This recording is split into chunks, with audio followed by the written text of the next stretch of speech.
1,000 contestants were so excited that they made it to the show, they stormed the $5 million pyramid cash pile. Security couldn't stop everyone. This summer, I was player 892 on the Amazon Prime TV show Beast Games, and here's 10 wild things that happened on set that Mr. Beast himself didn't want you to see. Starting in at number 10, a guy actually proposed to his girlfriend in episode 1. So basically what happens is, before we even start the competition, Jimmy brings out $1 million in bags, dumps it out on a stage and says, if anybody's willing to self-eliminate, you can split the $1 million evenly. Now, a lot of people ended up taking that bribe. They got the $1 million. And when Jimmy walks over to start interviewing all the contestants that self-eliminated to ask why they did it, one guy in particular asked for the microphone, ends up walking over to a particular pillar, gets down on one knee, and ends up popping the question to his girlfriend, who happened to be in the competition as well. They become engaged, and we all cheer like absolute crazy. I really thought that was gonna make the final cut, but for whatever reason,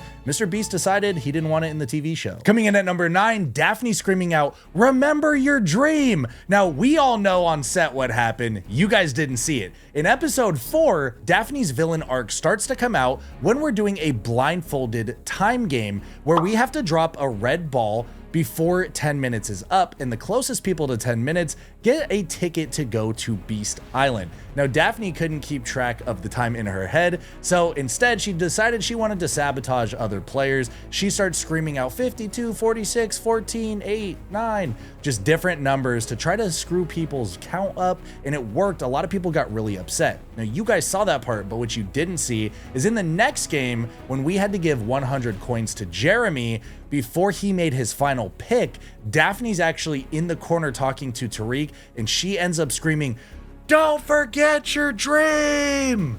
Don't forget your dream," which was like the funniest thing. We thought it was going to be a meme. They ended up editing it out of the show. And for context, what happened is Jeremy actually talks to Daphne at the Beast Cafe during the daytime before we were even filming. Says, "Hey Daphne, I had a dream that you made it to the Beast Island," because we all knew that's what we were working towards. So for whatever reason, a big disconnect happened. Daphne's villain arc started to come out, and then that night she started screaming, "Don't forget your dream," insinuating what he referenced earlier at the Beast Cafe. And I think that's what actually made him change his mind on who he was going to give the golden ticket to, which is why all of us were so shook and like, what? Why did he give her that ticket? That's insane. But "Don't Forget Your Dream" was actually just cut out of the episode completely, so you guys never even got to see it. Coming in at number 8, old man strips down naked and slides down a pile of $5 million real dollars. I am not even kidding, this actually happened. So going back to episode 1,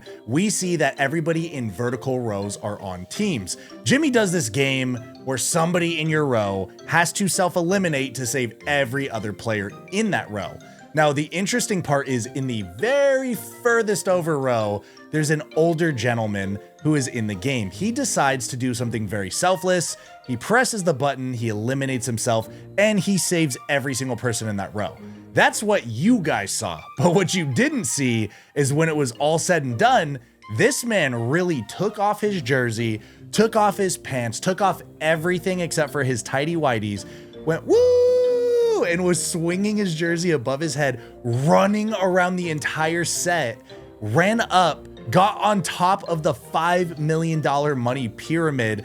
Yeah, this was like a 10-15 minute ordeal. This man was living it up and partying like a rock star.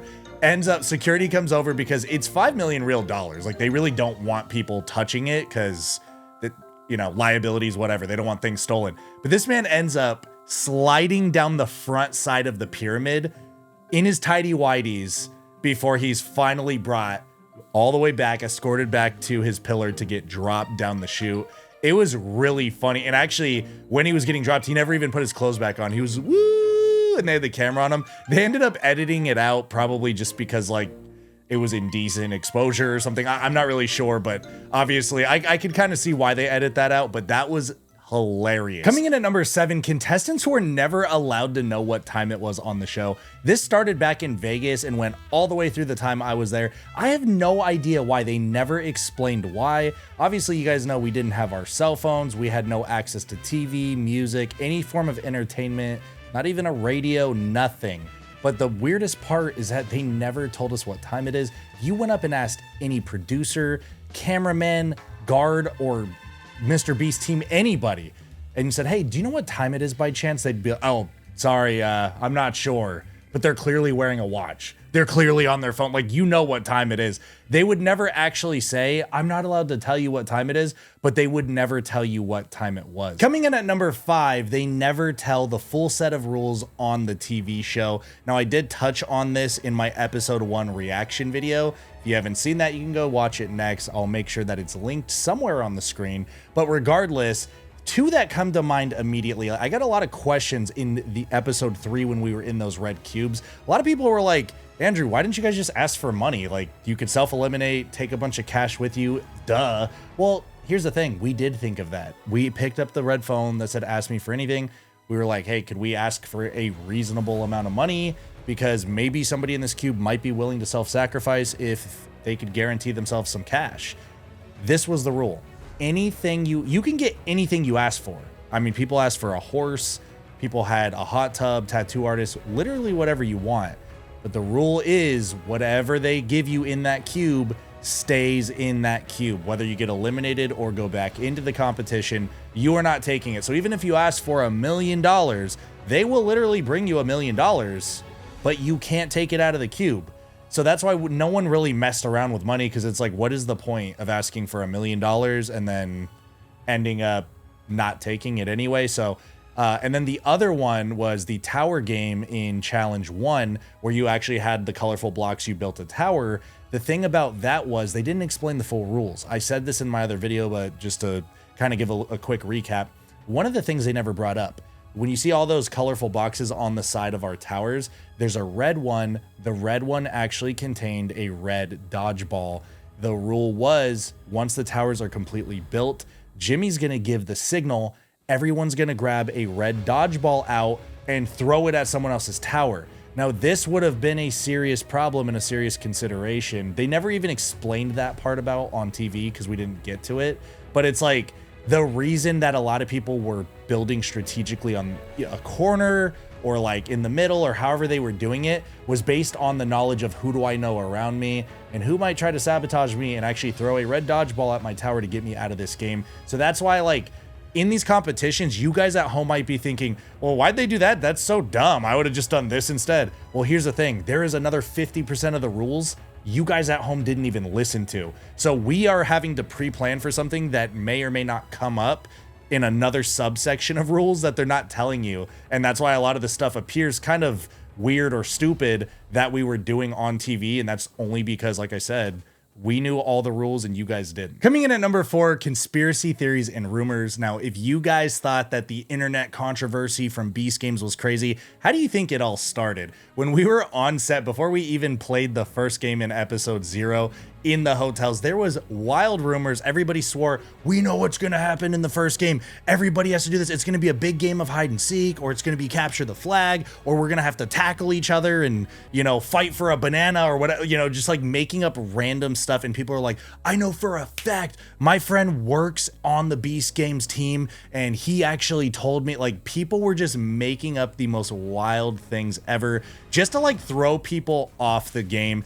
There's not a lot of context or backstory, and they didn't show a lot of what was being said while we were on set during the episodes and in between the games. So you guys at home are like, whoa, what is going on and why is it so chaotic and crazy? But us contestants know there was a lot of crazy things happening, but conspiracy theories and rumors was absolutely at the forefront of all of them. It was a major play and a major theme that happened throughout the entirety of every single episode I was on. Coming in at number 3, we had a giant nightclub dance party in Beast City. Now, I told you guys already we weren't allowed to have our phones. There was no TVs. Obviously, that means no shows, no movies. We didn't even have a radio. And one thing a lot of us were saying, because they had like a questionnaire box, was we would love a little bit of music. I think music would have really livened it up a little bit. A lot of us were stressed out. And if you look at a lot of the contestant images and videos, a lot of us weren't even smiling. We were just really stressed, fighting for our lives in there. And the Beast team knew we needed a break. So they gave everybody a day off.